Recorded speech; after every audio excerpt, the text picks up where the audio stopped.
Hey everyone, it is a brand new year. Happy New Year 2025. New Matthew, new Anthony, new puppy Packer as well. And again, we are so glad that you guys could join us. We told you in the last episode that we would see you on the other side. So we're here. We are. Yeah. Here we are. Man, I'm excited. I'm so excited. For what the Lord is doing already. I feel like there was a ton of momentum built in the end of 2024, and I think we're just here to just see that all the way through. And, Yeah. This is a crucial time. We all know that everyone's making New Year's resolutions and, wanting to start off on their best foot forward, be their best selves. But what we really want to focus on today, and I think you can agree, is it's not about making the lofty goals. Yeah. It's not just about saying, I'm going to do this, I'm going to do that. But we're focused on in July, August, and October, are you on track to fulfill the things that you said you were going to do right here, right now, today? And how can you effectively get that done? Yeah. I mean, it's kind of like you look at some people, they're the first week of the year, 1 weeker gyms or gym people or 1 week or 1 monthers, churchgoers, right? So they go for the whole month of January and then they don't plug in anything else the rest of the year.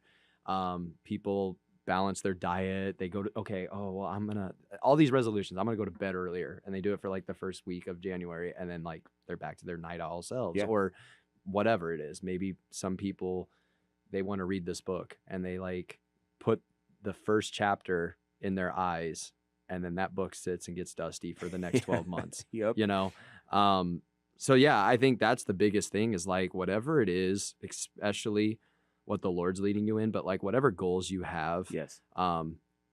Is to be consistent with it, and really come to terms with yourself this year. What we had mentioned in the last episode about being thankful for what God did in 2024. So that's the process. That's the first part, is you got to be thankful for what God has done in 2024. I thank God for this day, for the sun in the sky. Because how you exit something is how you will enter something or join something. How you leave something is so important because it really provides you with the mindset of how you're going to enter into something new. And so we really have that choice now to take the next step. Right. And now that we've been thankful and our mindset is in the right spot, we could either let that fall now that we're in 2025 and just say, well, God did all this in 2024, or I accomplished all this in 2024. Even if you're a secular person and just have goals, I'm not even fully talking about the God aspect as much as that's the most important. Like, respectfully, you could have goals that you feel in your own life, and then you could have things that the Lord's speaking to. Both are extremely important, but you have to be consistent in your own goals of, I just want to go to bed, earlier, or I want to go to the gym more. But then there could be things that God's telling you to do as far as like, hey, I want you more plugged in a church group. So then you need to be just as consistent as that as you would be going to the gym. So whether it's God speaking to you or your own self wanting self goals, like you have to have the same type of mindset that you did when you were young and 2024, right? How did you think about it? Think about the things you could have done better in 2024 and the things you did amazing on in 2024 and the things you could have done better in 2024. Now say, okay, in 2025, this is how I need to do that better. Yeah. And then don't get complacent with the things you did so well in or that God did for you in 2024 and not think that it can't happen again or double blessing, And I think some people live in the lingo of like, once they leave something, it's like they're either so positive that they just kind of take it for granted to where it's like, oh, well, this already happened for me. So now it's like, it almost causes like a laziness. Kind of like, I think I've talked to you about this before. Like you take like a sports team, they win the championship. And then it's like some of the team buys into like, let's do it again. And some of the people are like, man, like I accomplished like a huge goal of my life to win a Super Bowl or whatever. And then it's like, now what? And you get these people that think, now what? Now what? And it's like, well, you spent all that time being so thankful for what God did for you in 2024. Now, like, let's use that same mindset and say, okay, there's some more I want to accomplish for his kingdom. And God, I know there's going to be more you're going to do for my own life because I'm going to obey you in the process. And I think that's the important message that people just need to understand is, you know, there's a consistency that it takes. You can't just be hot one month and cold the next Right. and expect somewhere. Like, think about that. You showed up to work and decided that you just want to work hard January, February, and then March, April, let's take some time to just kind of slack off. No one's going to take you seriously, right? So it's the same thing, like in our relationship with our families, God, and then honestly coming to terms with ourselves. Like, we need to learn to just deal with ourselves and say, like, I'm not going to be this person today that the devil's tried to lie to me about in the past. I'm going to wake up with a mindset of I'm going to love myself. I'm going to believe in myself. I will conquer. I'm starting with the man in the mirror. The things that others maybe told me that I would never conquer in life, but I'm going to wake up and I'm going to do something special today with the help and the love of God. Yeah. So important. Yeah, it is. So I went on a rant there. No. It's so important people understand that, the transition, you know? Yeah, it's, you know, you addressed a couple of things, right? So the biggest one being your mindset. Yeah. So it's really easy to fall back into habits of complacency. Mm-hmm. You know, some people will also call them like self-destructive habits because maybe perhaps what you need to be able to get to the point of accomplishing your goal requires being uncomfortable, like we've talked about before. Dude, yes. It requires learning new skills. Yes. It requires a different level of awareness of, like you said, maybe there's some things that aren't so great that you do, or some habits that you have, and really just having the wherewithal to say, okay, stop it. I'm going to be different about this year. Get some help.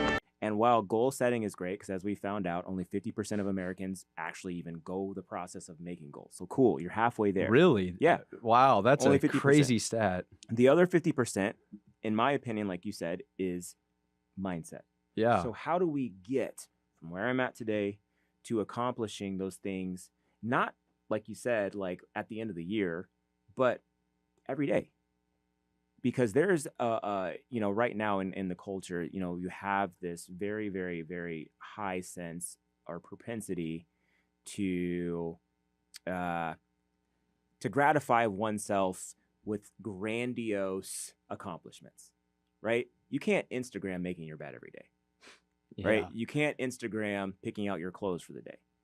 But you can Instagram, oh, I passed law school.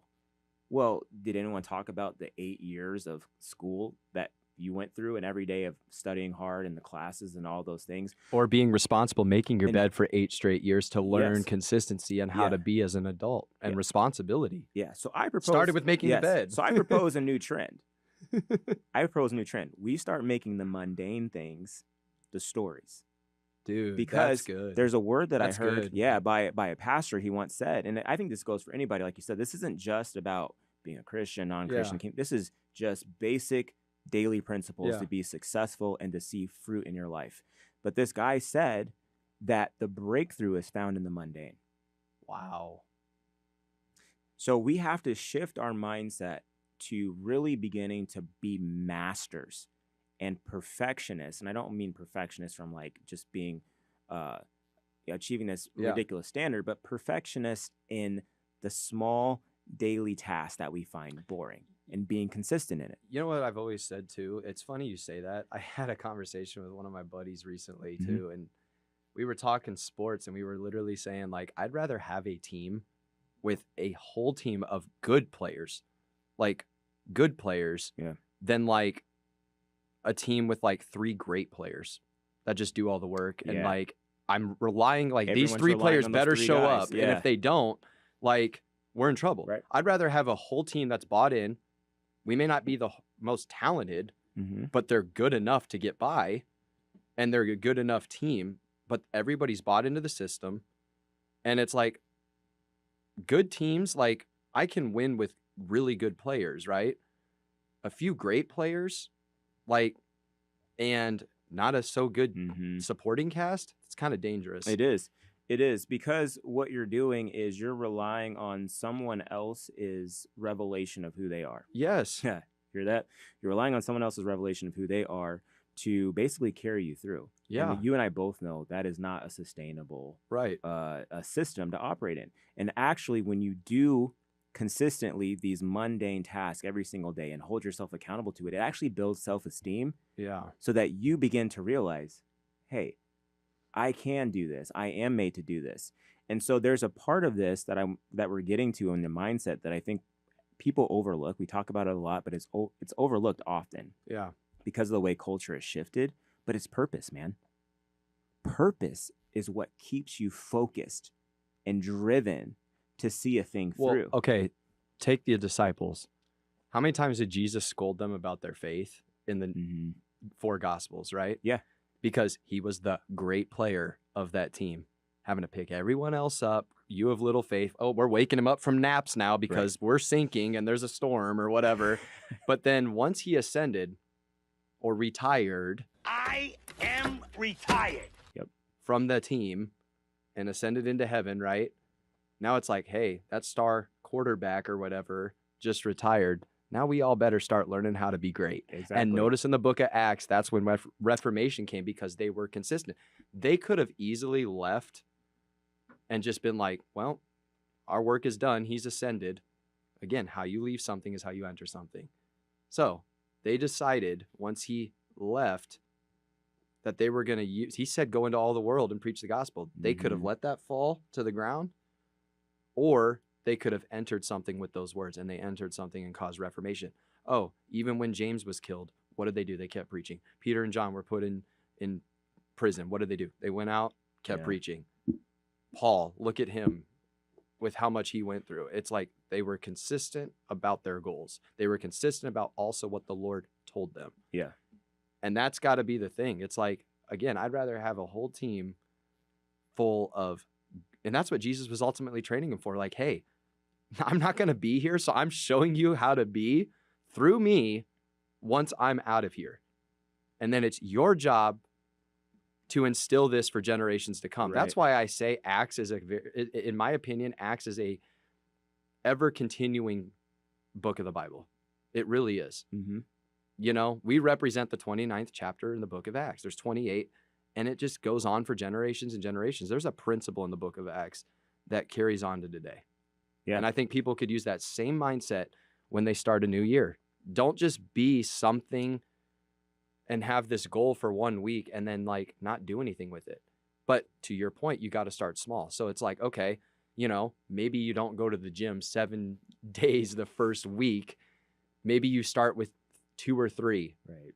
And when you go to the gym, don't do the hardest workout. You know, if you can't run 4 miles, start with 1 or 2, you know, or if you can't bench press 2 plates, start with 1 plate, right? Exactly. And just work your way up, but fall in love with the process. That's one thing I've always heard someone say is fall in love with the process, because the process to get there, like the journey is amazing. Like my brother always talks about that, just like fall in love with being uncomfortable. And you know, one of the greatest quotes I've ever heard, I had an old quarterback coach that said, make today great. We are really the ones that can determine if we're going to make today great or not. And that's the thing. God can try to bless us and we can refuse it by our mindset, our mouth, our outlook, and sometimes trying to do too much when God says, hold on a second. This is out of the will that I have for you. And so sometimes we try to jump in front of God and be the God of our own life, and it doesn't work that way. Right. And so I think, you know, we have the choice to make today great or not. We have the choice to allow heaven to be closed or an open heaven over us with our mouth, with our actions, with how we view ourselves, and sticking true to those goals. You know, I have certain times I have to feed him every day, right?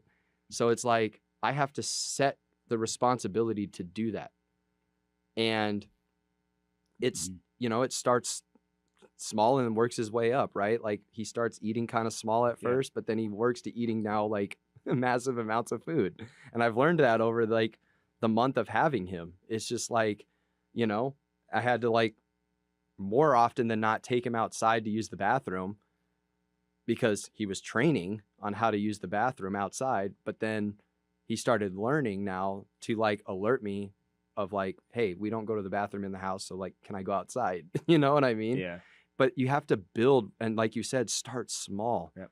You know, that's why like the responsibility of like making your bed then could like work into something big. Like, man, it started with me just being responsible enough to make my own bed every morning. And now that mindset of remembering to make my bed and be responsible, now I graduated like law school. The small things lead to big things. Like you said, that's so good. Yeah, it's man. true. It's true. And you know, I call it the linchpin Yeah. for doing the small things consistently Yeah. and seeing it through, Amen. even through adversity. Because if you talking about the disciples really quick, if you look at it, before you actually get to the book of Acts, it says they were all hiding because they were afraid of the Jewish leaders. Because the Jewish leaders had found out that these guys were supporters of Jesus. So they were you're talking hiding. about when Jesus was arrested and all that stuff? No, once Or- he was killed. Oh, yeah, that part. And then Yes, he came that's back right. during his 40-day The road time. to Emmaus, all that stuff. Yeah. So they were actually hiding. So even then, you have to ask yourself the question, well, what brought them out of a place of fear into what you said in Acts, into a place now where God is operating through them in miraculous ways? Well, they were even They're growing the scared and church. so in fear that when Jesus appered, they were like, what is this? And he told them where he He was going to told be. He them. told them where to meet him. He told them. And Yes. this is what I want to get to, is because we're right there. It's they now understood who they were. Mm-hmm. They understood what Jesus had been teaching them all along and equipping them for. Yep. And so this is what we're trying to share with everyone now, is you have to take a moment to understand, why am I here? Like, you got to ask yourself those hard questions. Yeah. We're so task oriented in this current culture because we want to, I guess, do things that end up stumbling into something great, Yeah. which is not how any of this works. We have to take a strategic mindset of saying, okay, why am I here? Understanding, okay, I'm here for this. Yeah. Don't Establish- stumble up the mountain is what you're saying. Correct. My brother will tell you, you have to take days of planning when you climb those Planning. things. Yes. And even when you're in it, there's only there's a certain path that you have to go. Well, some like Right? people, you have to climb all the way back down to go like halfway up, and you have to spend days going halfway and then back down on some of these mountains to like build up your stamina, Okay. because your body is not meant to go the whole Dude. way on the first day. So legitimately, some of these mountains require you to go halfway up and then all the way back down. You can't even summit some of these mountains the first day. It's interesting. Think about that. Okay. So My brother will tell you, so you just hit on something really interesting. like Everest cannot be done in one day. Okay. So for those that are listening to this podcast or watching right now, maybe there's some things that you tried to accomplish in 2024 and you failed. Yeah. Okay. Well, maybe it's not necessarily that that you can't do it, Yeah. but perhaps there's a way that you can accomplish it, but you have to do some more strategic planning. You got to do some more consistent things to build yourself up Yeah. to be able to take this Yeah. thing on, whether Yeah. that be an extra season of planning, whether that be some more consistent efforts and maybe honing a skill set. But you just said a mouthful right there, which I think is what leads to maybe people falling short, and but they put it upon themselves thinking like, oh, I'm a failure. No, there's always a certain way of going about There might be things. things you start in January that you won't finish till, October or whatever. Exactly. And here's why this is important, folks. If you look at the data on this, it says that only 25% of Americans actually know what their purpose is. Wow.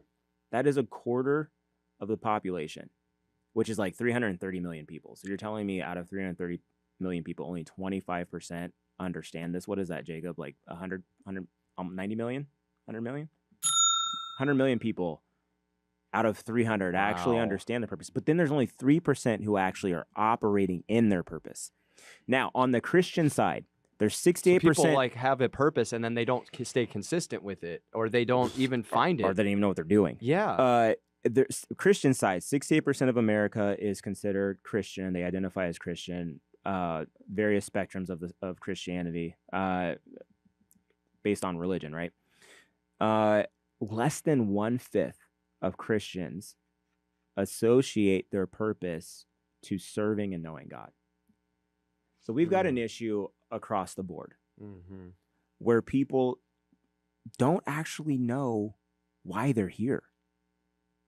And I believe that's it's led to a bit of an epidemic where if you look at society, we're stagnant in innovation. Yeah. We're stagnant in technology revolutions. We're stagnant in wisdom and really just the increase in knowledge that is actually applicable and relevant.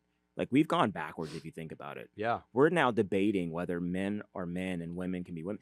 So, but it goes back to purpose. People don't want to have the hard conversations Yes. enough, and that's the thing. And this ultimately goes back to what you had said at the very beginning, your mindset. And Yeah. I want to point something out. Mark 4 is interesting because a lot of times we look at some of these parables that Jesus is giving about like scattering seed, farmer and the seed as, oh, that's about giving, sowing and reaping.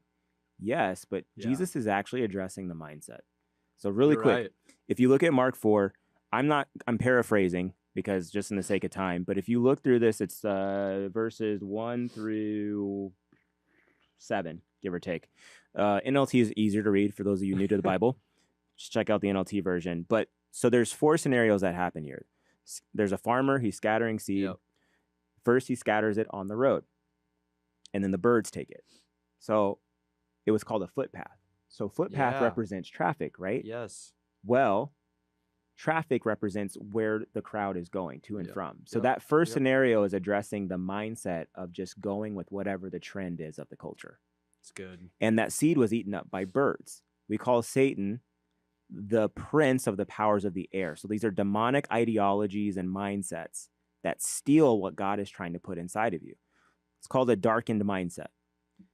Okay, you have your next mindset, which in this scenario, the Mark 4 is talking about there was also seed that was scattered on shallow soil. It started to sprout, but then after the hot sun came, it died. The Yep. seeds died. Yep. Well, that represents people who are, maybe you know that you have a purpose and you're starting to really venture out in that prospect of it, but then maybe something happens. Maybe it was a tragedy, maybe it was an adverse situation, and you're just like, no, I'm abandoning ship. Don't stop. There is seeds starting to grow about who you are.